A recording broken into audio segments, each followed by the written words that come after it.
Другая книга цароў, раздзел 12. І паслаў Господ Натана да Давіда.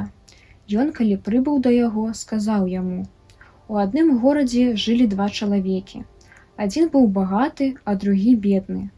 Багаты меў вельмі многа авечак і валоў, а бедны не меў зусім нічога, апрача аднае малой авечкі, якую купіў і карміў яе, і якая расла пры ім разам з яго дзецьмі.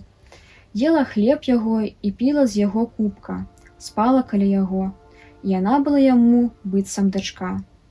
А калі прыйшоў нейкі госць да багатага, той, шкадуючы браць з авечак сваіх і з валоў сваіх, каб прыгатаваць ежу таму падарожніку, які прыбыў да яго, узяў авечку беднага чалавека і прыгатаваў страву чалавеку, які прыйшоў да яго.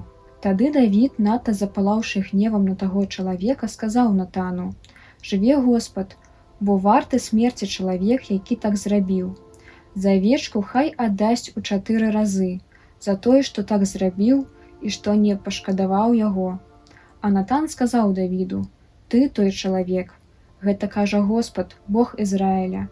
Я намасціў цябе на цара над Ізраілем, і я выратаваў цябе з рукі Саула, і даў табе дом гаспадара твайго і жонах гаспадара твайго на грудях тваіх, і аддаў табе дом Ізраіля і Юды. А калі гэтага табе мала, я дадам табе яшчэ болей.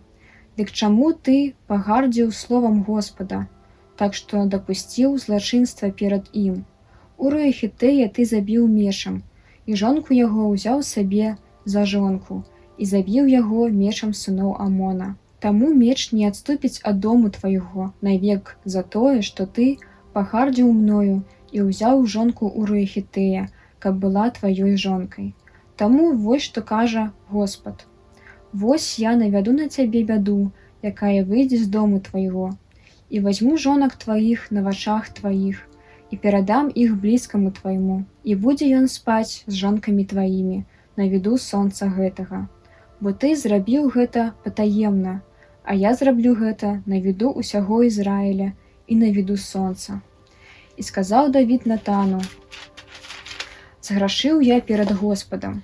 І сказаў Натан Давіду: «Господ жа зняў з цябе грэх, ты не будзеш пакараны смерцю. Але паколькі ты даў праз гэта магчымасць плявузгаць ворагам Господа, сын, які народзіцца ў цябе, памрэ». І Натан вярнуўся ў дом свой. І Господ паразіў дзіця, якое нарадзіла жонка Урыя Давіду, і яно цяжка захварэла. І прасіў Давід Господа за дзіця, і пасціў, і уваходзіў у дом, і начаваў, лежачы на зямлі.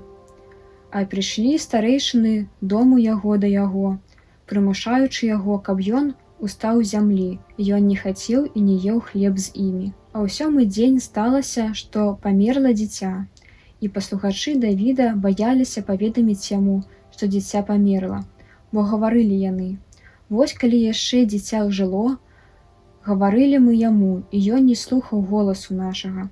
Цяпер як можам сказаць: дзіця памерла? Можа зрабіць ён што благое». Калі, аднак, Давід убачыў паслухачоў сваіх, якія шапталіся, ён зразумеў, што дзіця памерла, і спытаўся ў паслухачоў сваіх: «Ці дзіця памерла?» Тыя яму адказалі: «Памерла».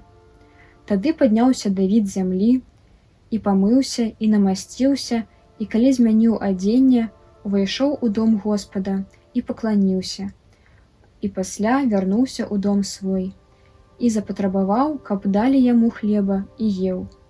І сказалі яму паслухачы яго: «Што ты робіш? Пакуль яшчэ дзіця жыло, дзеля дзіцяці пасціў ты і плакаў, а калі дзіця памерла, ты ўстаў і еў хлеб». Цар адказаў: «Пакуль дзіця яшчэ жыло, я дзеля дзіцяці пасціў і плакаў. Бо я казаў сабе: хто ведае, можа Господ злітуецца нада мной, і дзіця будзе жыць?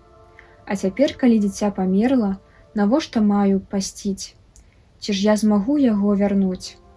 Хутчэй я пайду да яго, яно ж да мяне не вернецца». І спачуваў Давід сваёй жонцы Бэцэбе і ўвайшоў да яе, спаў з ёю, і яна нарадзіла яму сына, і ён даў яму імя Саламон. І Господ палюбіў яго, і паслаў да яго, і праз прарока Натана даў яму імя Едыдыя па загадзе Господа. Такім чынам Йоаб працягваў ваяваць супраць рабы сыноў Амона і здабыў царскі горад. І паслаў Йоаб вестуноў да Давіда, паведамляючы: «Я ваяваў супраць рабы і здабыў горад Вады. Дык ты цяпер збяры рэшту народа і акружы горад, і вазьмі яго, каб не быў ён маім імем названы за таго, што я здабыў яго». І Давід сабраў увесь народ і пайшоў на рабу, і калі ваяваў супраць яе, здабыў яе. І зняў ён дыадэму мелькома з галавы яго, вагой у талент золата, маючую вельмі каштоўны камень, які аздобіў галаву Давіда. І вынес ён з горада вельмі вялікую здабычу. Таксама народ яго ён вывеў і прысудзіў да каменяломняў, і да жалезных кірак, і да сякер, таксама загнаў іх у печы цагельныя. Так учыніў ён з усімі гарадамі сыноў Амона, і вярнуўся Давід з усім войскам у Іерусалім.